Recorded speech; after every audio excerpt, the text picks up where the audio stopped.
All right, well, I think we will get started. Thank you all so much for joining us and for taking out a part of your Friday. I want to welcome you to today's webinar on coaching during the coronavirus and more broadly, coaching during a period of such uncertainty for educators, students, and families. I'm your host, Jeremy Rogoff, and I'm really thrilled to be joined today by a wonderful panel that we will introduce in a minute. I'm the co-founder and CEO of KickUp, an organization working with school districts and K-12 organizations nationally to improve the quality of professional learning and support to educators. I first want to thank those of you who were able to join us in the midst of this pandemic. We know there are a wide range of districts and organizations on the call. We know many of you are facing some very real, daunting, and important challenges within your districts and supporting a sudden shift to virtual or at-home learning to ensuring that students have access to lunch for an unknown period of time. And so we appreciate the time that you're giving us today and hope this provides some valuable resources and practical tips during this time.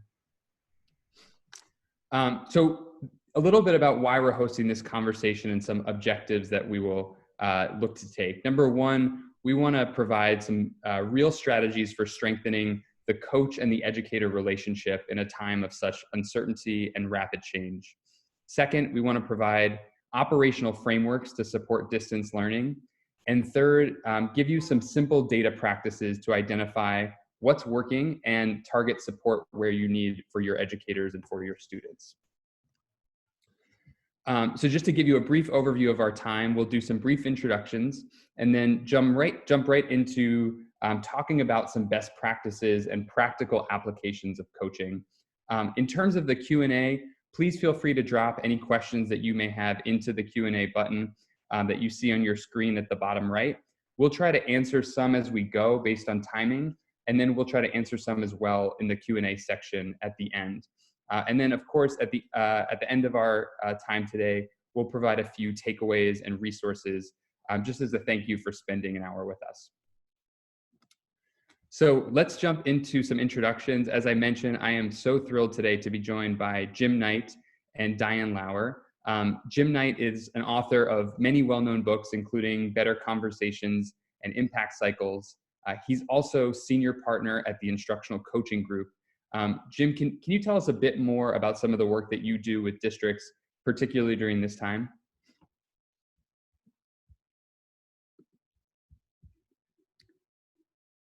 Jim, it looks like you're on mute. All right. Globally, our vision is to do everything in our power to provide excellent instruction every day in every class for every student everywhere. And to accomplish that, there's a huge research element to what we do. We have learning partners we work with. We work with now over 100,000 coaches in every continent except Antarctica, and we're keen to get there too. But our real vision is just to be a learning organization, learning in partnership with districts, probably much like you do. In fact, I hope we can learn together more. And in this particular time, we're providing a lot of free resources. We have webinars, and I do interviews every week with different leaders in the field. Next week's Michael Fullen. And then we have courses that we offer and in various formats. And the easiest way to find out about us is our website, instructionalcoaching.com. Great. Thanks, Jim. And we're also thrilled to be joined by Diane Lauer. She's the Assistant Superintendent of Priority Programs at St. Vrain Valley School District, a district in Colorado of over 30,000 students. Diane, could you share a bit more just about your role in the district? Absolutely.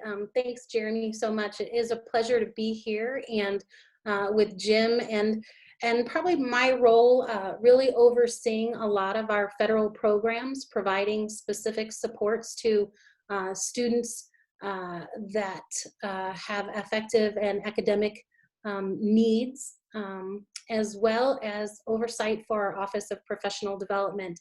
And that is really where I started connecting with your organization, KickUp. About 6 years ago, we implemented a one-to-one iPad implementation for learning technology across our secondary schools, and then also provided classroom sets of robust technology for elementary, and we really utilized instructional coaches from a great extent to be those key people providing support to help create that shift towards deeper learning, future ready learning in our classrooms. And so it is an incredible time to just take a look at the role of the instructional coach and how incredibly important they've been for us, but vitally so right now.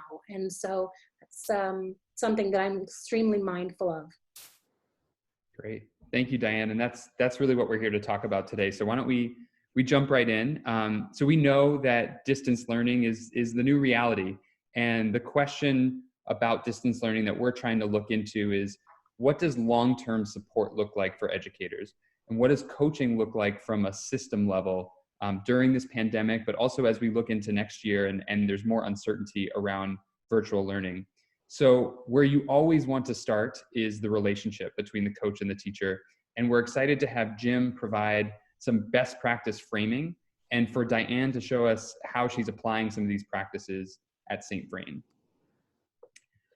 So as we know, it comes down to relationships. I want to start with you, Jim, and I would love for you to talk through our first topic, which is how can you support coaches to strengthen relationships with teachers, especially in a remote environment? Well, I feel right now that this is such an uncertain time, and I'll be curious to see how Diane's seeing it, but that what people really need right now is support and affirmation. I saw someone on Twitter say, we're all first-year teachers now. And I've been using this analogy, which probably ages me, but there used to be this TV show or this TV commercial that Nike did with Bo Jackson, and who was this athlete who could play any sport. He played NFL, he played baseball, he probably could have played in the NBA. And so in the commercial, they show Bo doing all these things, and the catchphrase was Bo knows. And they showed him playing football, they showed him playing basketball, they showed him playing baseball. And then they showed him on ice with Wayne Gretzky, and he couldn't stand up, and he kind of fell down. And it was a realm he had no capability to deal with. And I think a lot of people are kind of like Bo Jackson right now on the ice.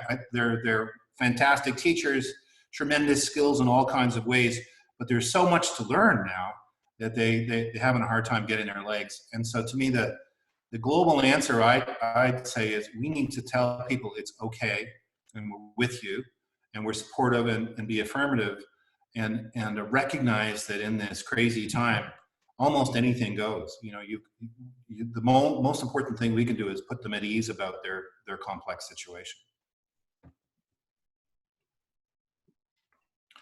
Now, should I talk about a bit about the book here? So, Better Conversations is a book about building relationships, and the book talks about beliefs and habits that are behind that approach.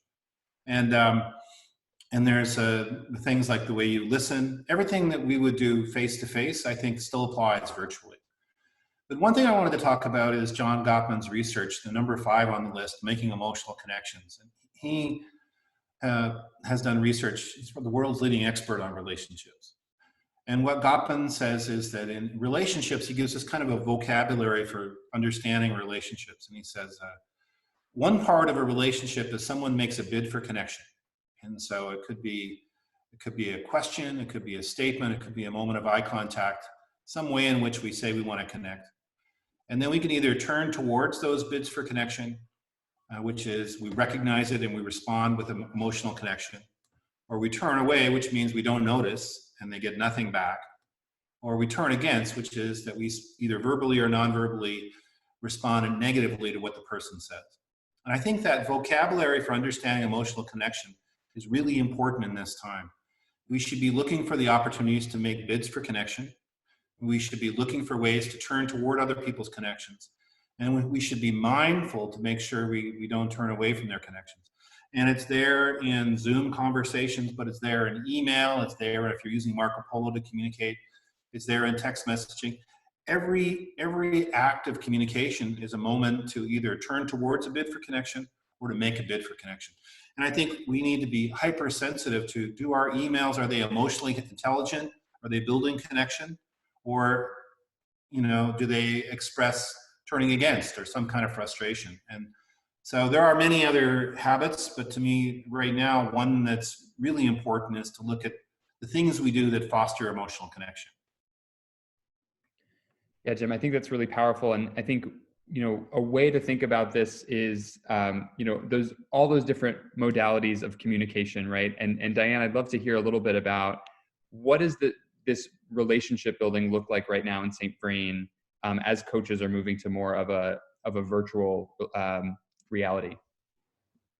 Yeah, absolutely. And, you know, I love that idea of we're all first year teachers now. And it is absolutely true. And our coaches are really leveraging those strong relationships that they've already put in place. And I think being thoughtful about how that level of efficacy may have been very strong in the beginning of March, and it can be in a very different place.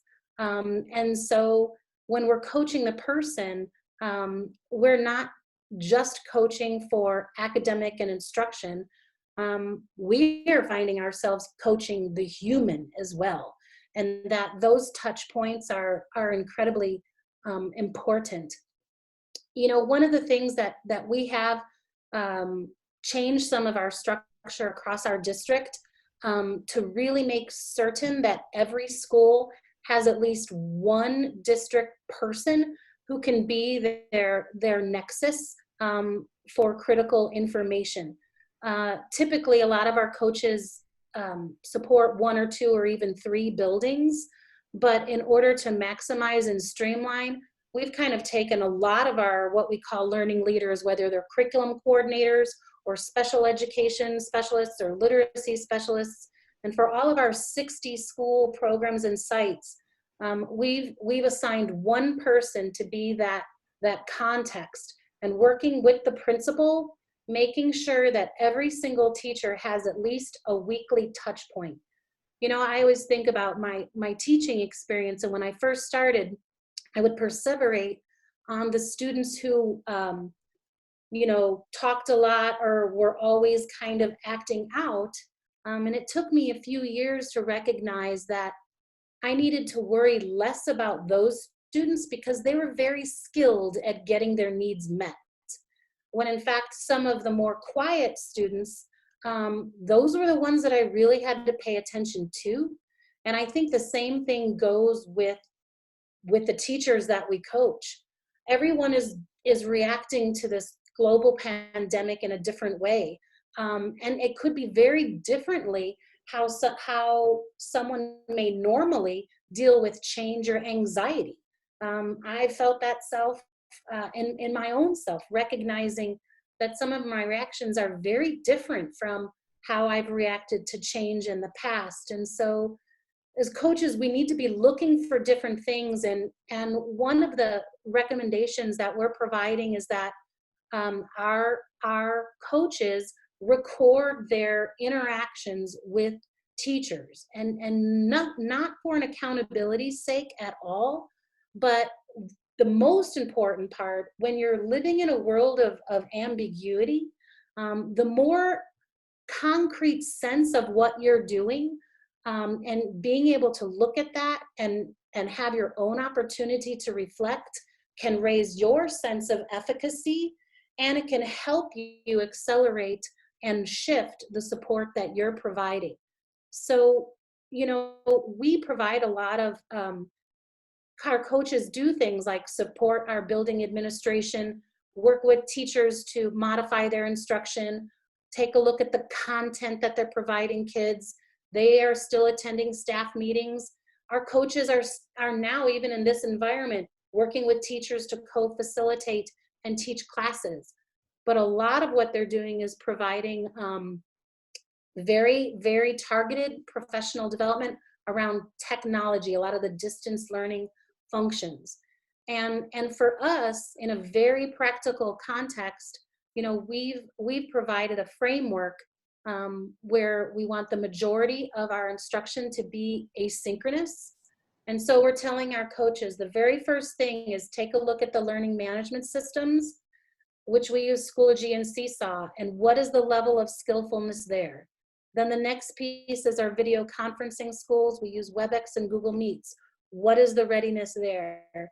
And if those ground baseline, components are in place, then those next components are some of the instructional skill sets, which for us are short instructional videos, choice boards, online discussions, online formative assessments, and then projects for students creation. And really looking at those different components, providing our coaches that framework to say, these are the key things that are going to help teachers be successful.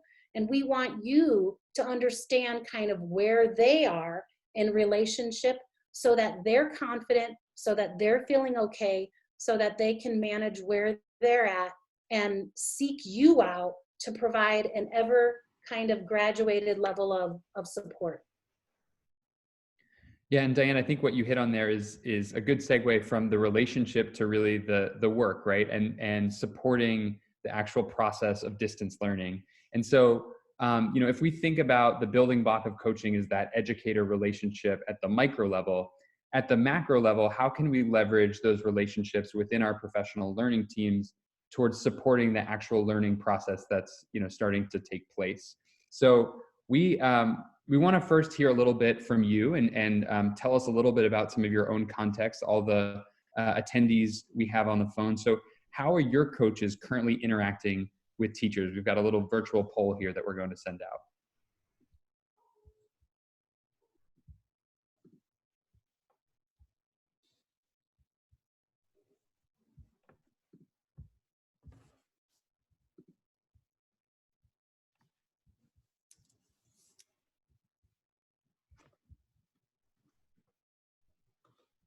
And your data here is going to really help us inform where this discussion heads next. Are we having more one-off responsive conversations or more structured coaching cycles that are focused on instruction?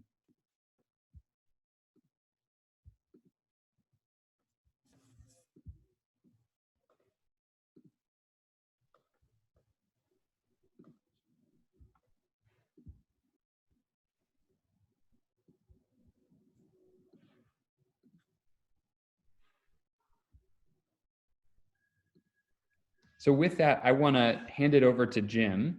And Jim, I think it would be great for you to talk a little bit about the impact cycle and how that might work in a virtual environment. So thanks, Diane. I was furiously writing down notes as you were talking about what you were doing. So thank you. We may not be able to do the impact cycle. We might need to do a different approach. And so I'd like to talk through the two different approaches, but let's go do the impact cycle first.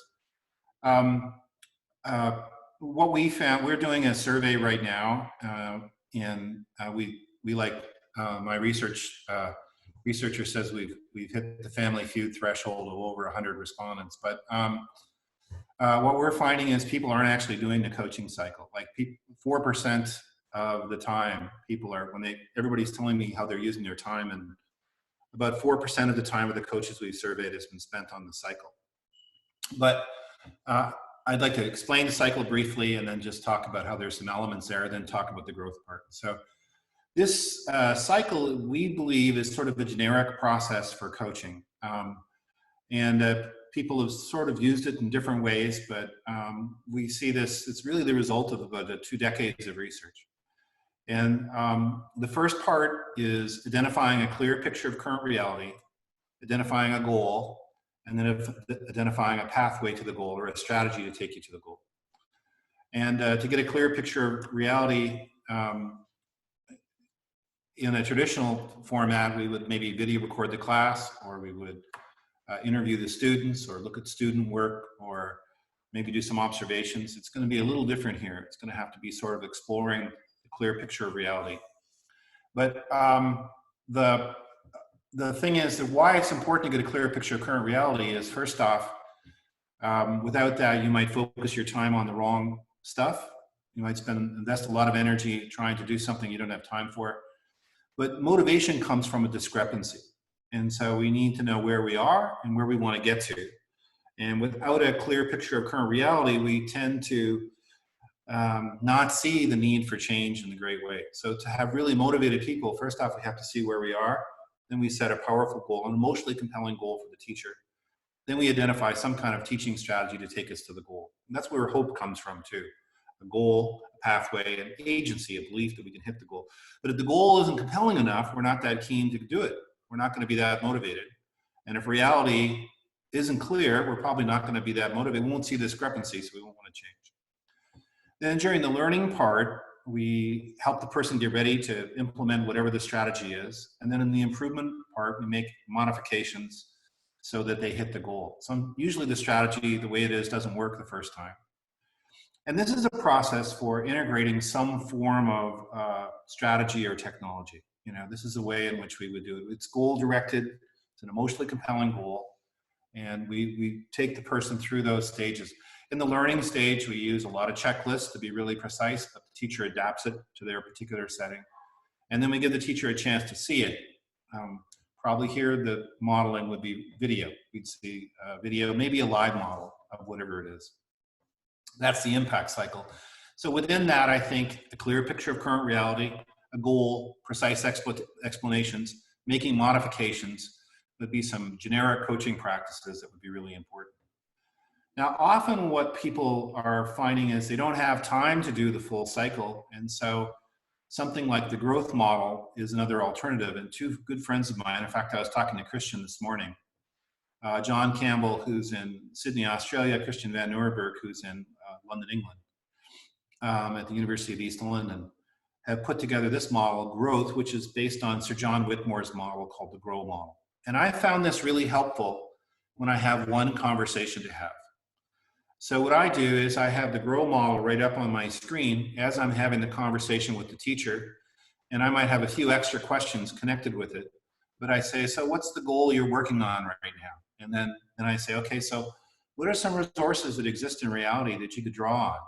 And I might say on a scale of 1 to 10, with 10 being I'm there and 1 being I haven't even started, where are you in reality? But mostly I want to explore what are some resources you can draw on, people or other things. And then what are some different ways of tackling this problem? Which one of them will you do? Which one of them, usually I like to say, which one of them gives you the most confidence or the most energy? And then the tactics part is breaking down when it's going to happen and how much time it's going to take. And the habits part is essentially saying, what kind of person do you have to be to make sure this happens? Now that all happens in a context of trust. And then when you hit the results, that's success. But this simple strategy, and if you wanted to go even simpler, just GROW, John Whitmore's model, is a way of structuring your conversation. And what I found in my own coaching of coaches, if I don't have a structure, I spend an awful lot of time, I just waste time. But having the structure makes the conversation more efficient and leading to better change. Jim, that's a super helpful framework. And I think, it really lends itself well to any type of coaching conversation, especially one where, teachers are in so many different states of reality right now. So Diane, I'd love to hear from you, with that framework in mind, how have you specifically used coaches during each of these phases, and where are you now? Yeah, I saw the poll with the one-offs and the coaching cycle, and I think we have felt very much in the one-offs too, and we're big users of the impact cycle, and I feel like a lot of it has been identify, learn, like I don't know how to do a screencast, I need to learn how to do it. I don't know how to use Seesaw, or I don't know how to grade kids now because I can't see their work, or those types of things. But I think it's really the coach that has this incredible opportunity to help create that cognitive shift for the teacher by saying, going back to what Jim was saying, like, so you want students to understand this content, or you're wanting students to be able to do this skill. And learning how to do a screencast is a way to make that happen. So starting with that end in mind, starting where they want to go and paraphrasing that and helping them see that what they're working on, even though it might be a discrete skill, it's a stepping stone to get where they want to be. I think that our teachers are feeling very frustrated. That's that sense of being a new teacher, like, I should be able to do this. I should be able to elevate student learning. I should be able to get there. But to remind them that these pieces and parts of what they're learning are part of that pathway. And if we can remember, and it's challenging because, you know, we're coaching our hearts out right now. I mean, I know our coaches are saying like, whoo, at the end of the day, I don't even know, like I had so many conversations. And that's why I think the documentation is so important, because if you can't go back at the end of the day and say, what did I do? That is a clear sign that you need to make a record of that, because you have to have somewhere to hold your thinking. When you have that next opportunity to coach, what is that place you want to take them? They're working on, you know, how do I know students are really learning? Then that's their goal. Help them remember that's what's important to them, and that you're helping them make a screencast, but that's going to help you get to the improved place. Your next conversation is going to be, so you really want students to engage deeply, and you are working on making a screencast so you could create an instructional video. How is that going? And then you can start to get that cycle into place. And what that's going to do is that's going to help your teachers feel that more sense of normalcy, because that's what they're used to engaging in. If you keep letting them go back to this one-off, one-off, one-off, then everyone's going to feel that sense of, you know, tension and just hyperactive movement without ever getting anywhere. And Diane, I think what you're alluding to is also just giving teachers a sense of momentum, right? That they're heading in a concrete direction despite all of the uncertainty around them. And I think that really speaks to having kind of the discipline and the muscle to collect that data in a really lightweight way. You know, a big thing that we talk about with districts is this idea of collecting practical measures of data collection, right? Not big hunky surveys that are going to take a long time to send out, but instead small temperature checks to get a sense of what teachers need and also how coaches are spending their time. I'd love to hear a little bit from you as to what are the ways that you're actually documenting some of this activity with coaches and with teachers in St. Vrain. Well, you know, I know that there's a bunch of my St. Vrain colleagues on today, and they know my love of logs, and they too have grown to love the log. And I think that, you know, just kind of going back, we use a little bit more a broad log to help us really leverage each other. You know, right now, one of the most important network that instructional coaches have are other instructional coaches. And what are you doing and how are you providing support? Again, just being able to document some of those things that you're doing so that you can raise your own sense of efficacy, so that you know, am I making a difference? Figuring out some way that you can capture that. We created something very easy with just these click-through tools in a Google Sheet. And we're asking all of our coaches and all of our learning leaders just to document this. There's no accountability, but it's just a way for them so that they can go back at the end of the day or the end of the week or 2 weeks and say, where have we gone, with whom, and who haven't we been working with? And to look for some patterns. And as they collaborate with their principal or other coaches, when they're doing that meta coaching with other people to say, how can I get my school, how can I get these teachers to that next place? We really feel like having this kind of data is important to make those next decisions. That's great.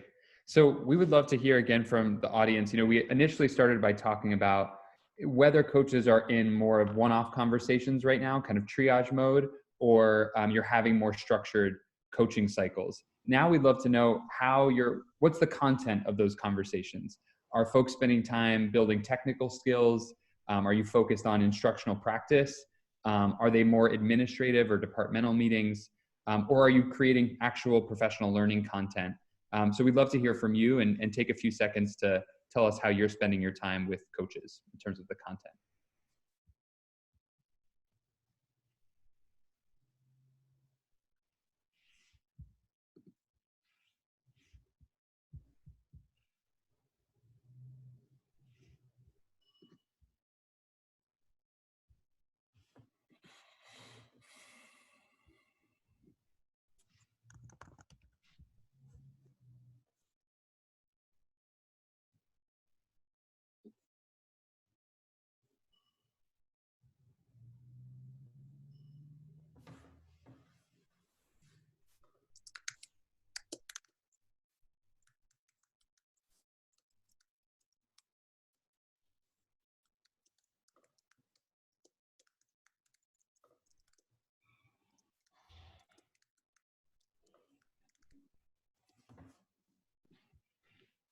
So as the results are coming in, I think, Diane, what you're alluding to is just a simple way to be able to visualize some of the data that you're capturing and how folks are spending their time. It looks like about 44% of folks are spending time still building those technical skills. And I think, if we look back to a week or 2 or 3 weeks ago, that number would probably be even higher. And in a week or two, more people will be focused on that instructional practice and pedagogy. Would love to just hear a little bit more from you about how you're leveraging data to drive towards more of the instructional practice conversations and how that looks at different layers of the district. Yeah, we talked, we really see the different folks and coaches, principals, and our administrators. Our coaches, I think these two key questions, like how am I spending my time? Is my time aligned with where I think it should be? And if not, how can I pull on my identity as a change agent and make those steps so that how I'm spending my time is getting the results I want? And looking for those ways to make a difference when we feel like we're swimming or treading water and we're not getting our nose above the water enough, it's hard to breathe. One of the best places, we talk a lot about gratitude and looking for gratitude, looking for success. Coaches are extraordinarily humble. And sometimes it's hard for us to talk about what's working, but this is really important for us to do right now in this pandemic. We've got to start giving ourselves that grace to say, where am I being successful? And you've got to look for that, because that's going to give you a greater sense of efficacy and ability. We tell our coaches that the number one person that they should be coaching is the principal. And our principals have a lot of work that they're doing trying to manage. And one of the most important things that coaches can provide principals right now is their data. What percentage of where are the teachers? Just like we said, like how many of them are still at the I'm just learning this technology phase? How many of them are at that next level of deeper instruction? We like to help our coaches. I always say, how can you leverage your principals' power and influence? And if you're having conversations with them about where the staff is at, they can reach out to different people for you if you're having a hard time connecting with them, or if maybe they need an inspirational nudge. Maybe some of their peers as well. I think that principals do a great job of recognizing other people as well, and giving them that additional confidence. If you're seeing teachers doing things that is just amazing, or they were very nervous and they took a first step, like, be their cheerleader. Tell the principal. If the principal might not even know, but if you can give them that information, they can be that cheerleader for the teachers as well. And then finally, I think one of the things that we have done extremely well in St. Vrain, and because of our amazing superintendent, Dr. Haddad, he constantly reminds us that less is more. And how do we really focus on what matters? So some of the key performance indicators, like our first week of rolling like into this remote learning, we gave ourselves one data point, and that data point was, what percentage of our teachers are ready to go on Monday? That's it. Just what percentage? And we sent out we asked all of our coaches to go to our teachers and say, where are you? Are you very confident, somewhat confident? No, I'm not confident. That was it. One data point. Because then we could work with all the people who weren't confident and put our leverage, our focus there. For the last 3 weeks, our one question across our system is, what percentage of students are engaging? We started out around 90%. Right now, we're at 95%. I know there's a lot of questions. I see it all over the place. Grading, how should we grade? We're really taking a light touch on that and really talking about student engagement. And so we really want to identify which students are engaging and which aren't, because now we're taking our counselors and our family liaisons and all of our affective needs supports, are those people to say, who's not engaging and why? Is it because they don't have internet access? Is it because they're not living where they used to live? Is it because they're under quarantine? How do we provide those supports? But if we're not asking that one question, we can't shift our system in a way to get that synergy and make a difference. And Diane, one of the things that you, I think, highlighted here is the important feedback loop between the coach, the instructional coach, and the principal. And Jim, I think it would be really helpful to talk about that feedback loop and how the coach and the principal can really work closely together to improve the coherence and, as Diane said, to keep it simple with the teacher and make sure that they're on the same page. What are some practical tools that you might recommend with that relationship between the coach and the principal? Well, just first off, I like the idea of logging time, what the coach is doing, the way Diane's describing it. We did that in our early studies based on a log that was developed in Florida when they had a program called Just Read Florida. And at first, our coaches really didn't like it. One of them, LaVon Holmgren, who's now got her PhD in it, has really done amazing things. She told me, I used to love this job, but now I hate this job. And because I'm documenting my time and I'm not doing coaching, and it really disappoints me. And, but at the end of the year, she said, I've never loved the job more because I actually am coaching now and I wasn't before. So just like video is a powerful tool for giving you a clear picture of current reality, I think the log is there. We just used Excel, and we had a list of categories that we based on what came out of Florida. And the coaches every week would look at their calendar, they would load it into Excel, and they would create a pie chart. That's how we would do it. We found it really important. In terms of the principal-coach relationship, from what I'm hearing, and Diane probably has her finger on the pulse better than I do on this, but the principals are kind of just not sure what to do. You know, what kind of data do I gather? What am I asking people? What are my expectations? There's a lot of ambiguity about what the role entails and what their job is now and how they work. But generally, I would say when it comes to coaching, the principal is, aside from who the coach is, the principal is the most important person.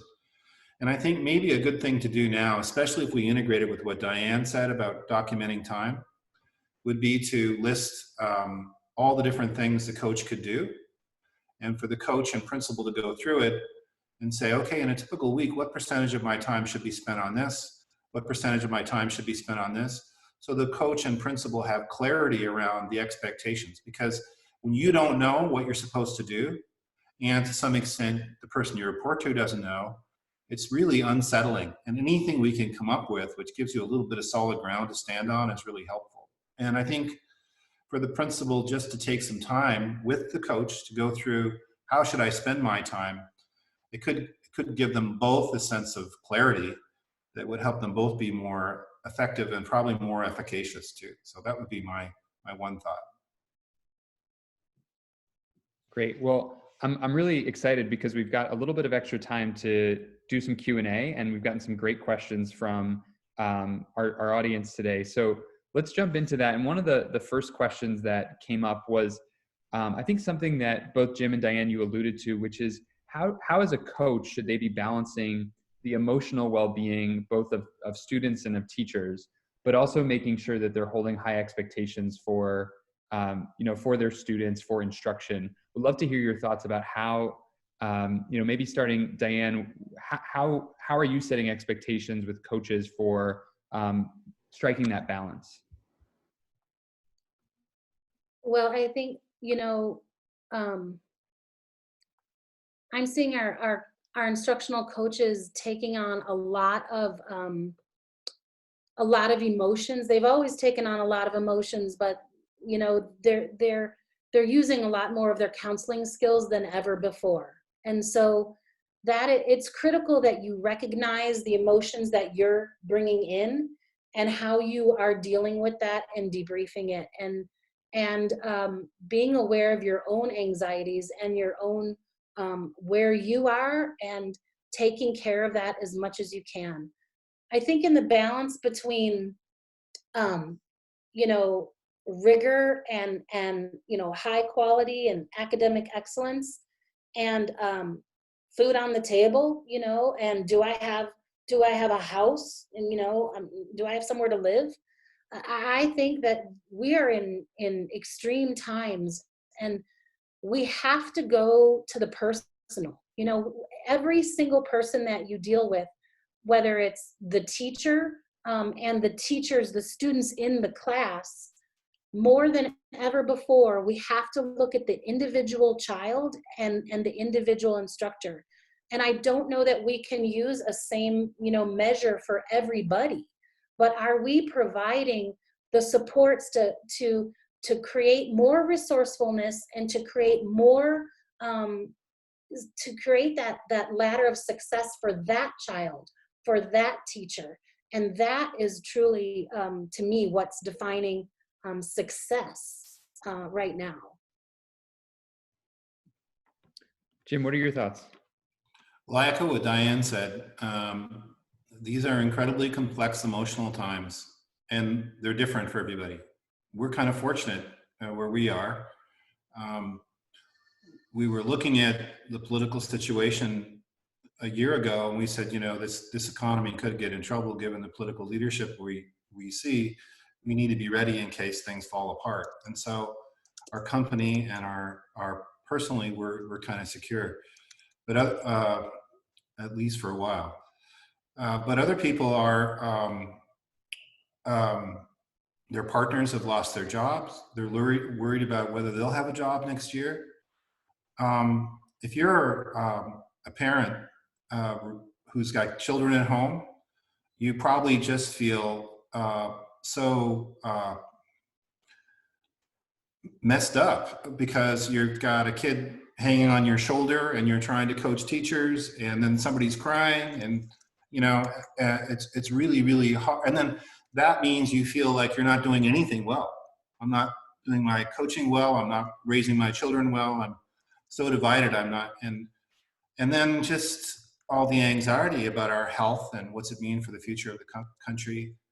So I think the first thing is affirmation and listening and being present, and just saying it's going to be okay. Much like in working with first-year teachers, we want to say, look, if you're feeling confused and you don't know what's happening and you're really questioning yourself, you're right where you need to be, because that's where we all work.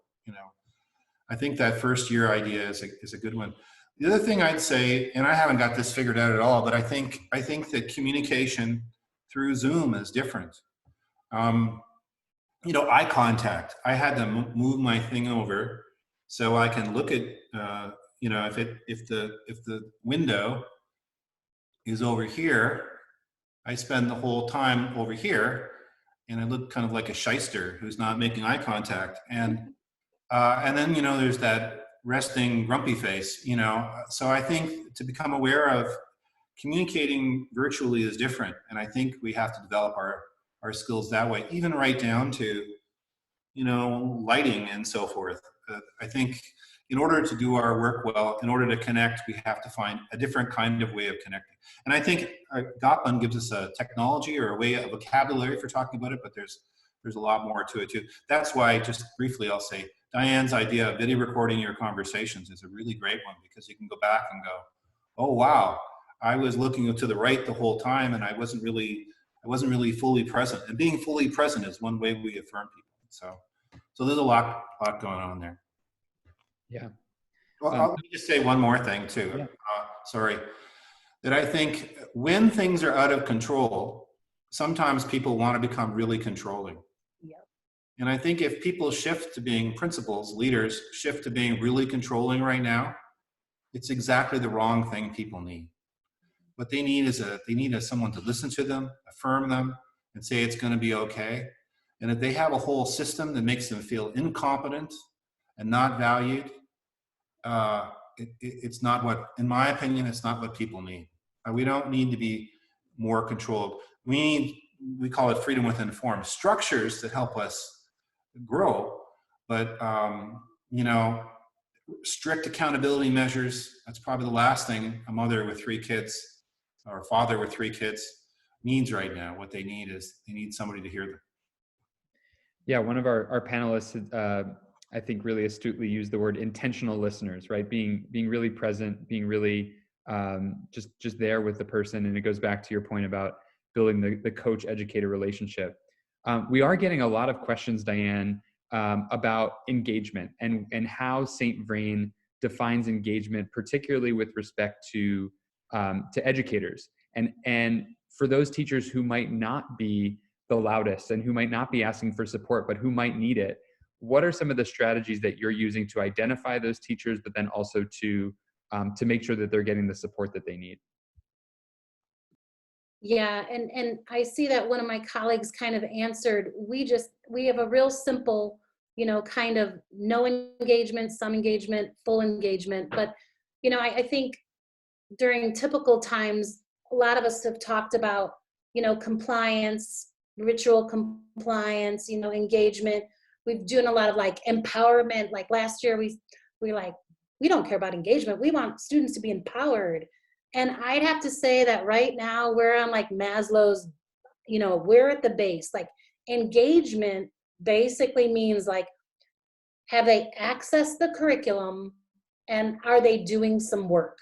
Because the very first thing is we have students who aren't living where they were living 3 weeks ago. They may have moved to a different place because someone in their family is sick. So the most critical thing is just to see, are they there? Are they there?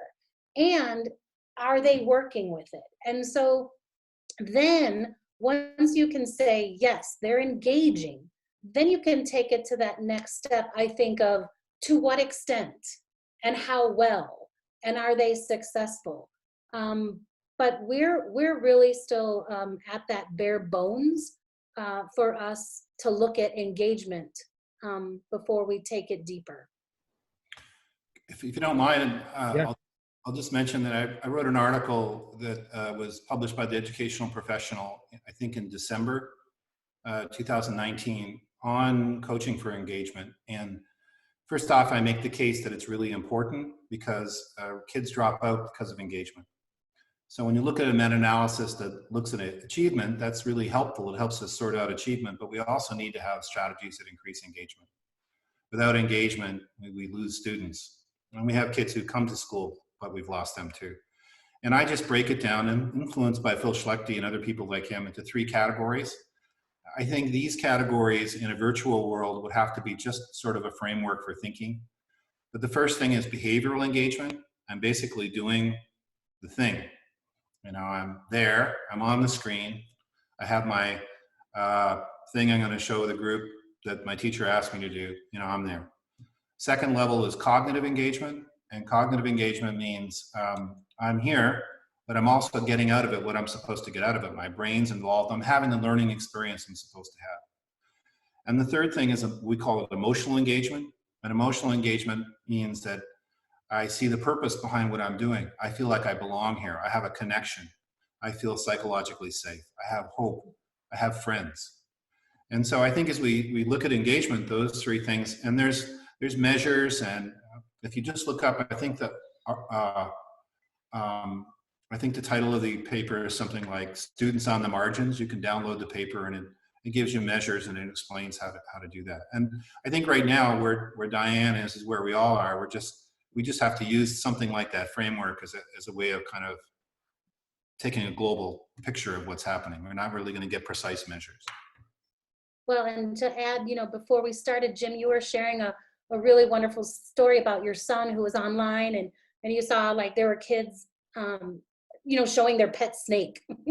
And, you know, I think if we were, you know, back all in our classrooms and someone's walking around like, you know, what standard does that align to? Or, you know what I mean? Like, why are they doing that? Like everything we're doing now, like all the systems and all the structures and all the processes we had in place before, I mean, we're kind of rebuilding those. And you're so right. Like the classroom relationships and the things that we had, we almost have to kind of recreate those and find out new ways of getting our kids connected in this new space.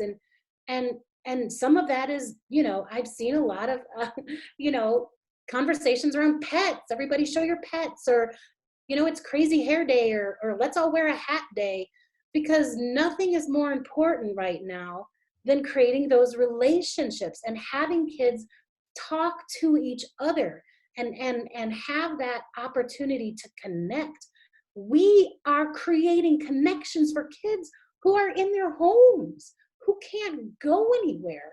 Like every single one of our teachers are heroes right now because they're putting smiles on the faces of children and helping parents have that joy from that experience. And so that is what we should be working on, and thinking about, you know, moving it up the ladder. It's gonna happen. We're gonna get there. You know, we got a few more weeks before, you know, we're done for the year. But we have to recreate those relationships and collective community. We have to do that. We're not going to get to that other place unless we do this first. Yeah, I think these are just great notes for us to think about as we close out, right? Is it does go back to the connection, to the relationship, and then we talk about higher expectations. Somebody made a great point that we should think about Maslow's hierarchy of needs before we think about Bloom's taxonomy, and I think that's a really poignant way to close out today. I want to make sure that we end on time, and we did have a poll for the audience. We apologize if we couldn't get to everyone's questions, but I think Diane and Jim, I'd speak for you in saying that, you know, if anyone would like to reach out to you and ask some more personal questions, they can do so. As we finish up today, we want to get a quick sense of what do you need as you're leaving today's discussion. What do you need to, you know, take away with you to best prioritize your supports? Is it the educator's level of preparedness to provide that learning? Do you have a particular focus area when it comes to instruction? And you know, what other types of support might you need?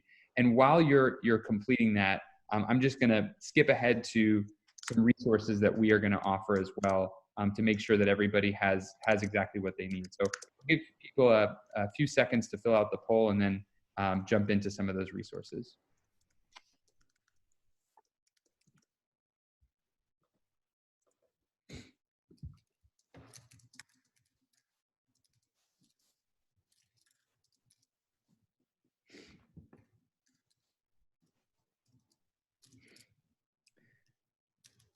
So as people are finishing up, I just want to say we are so thrilled that you could join us today, humbled that you would take time out of your day. If this is inspiring you at all, we want to provide you some really practical data collection instruments that will allow you to both make that connection, but also make sure you're thinking about how coaches are spending their time. We know that schools are in different places right now when it comes to supporting teachers. That's why we've created 3 different tools in partnership with McCrell that you can access at kickup.co/COVID-19. One is an educator check-in, which allows you to measure the baseline needs of teachers measured against a best practice instructional framework. Another is a pulse, which allows you to check in and get a weekly temperature check on your teacher's needs. It's a rotating set of prompts that will be asked of those teachers every week. And then lastly, it's that virtual coaching log that we've talked so much about today. It allows you to track and measure coaching time while everyone is remote. All of these things come with a personalized data dashboard. They're free through June 30th. We'd invite you to use them and ask us any questions, ask Diane or Jim. So with that, I want to thank Jim Knight and Diane Lauer for your insights. Thank you all for joining us. And most importantly, we hope everyone is staying healthy and safe, and have a great weekend. So thank you all, and we will talk to you all later. Thank you.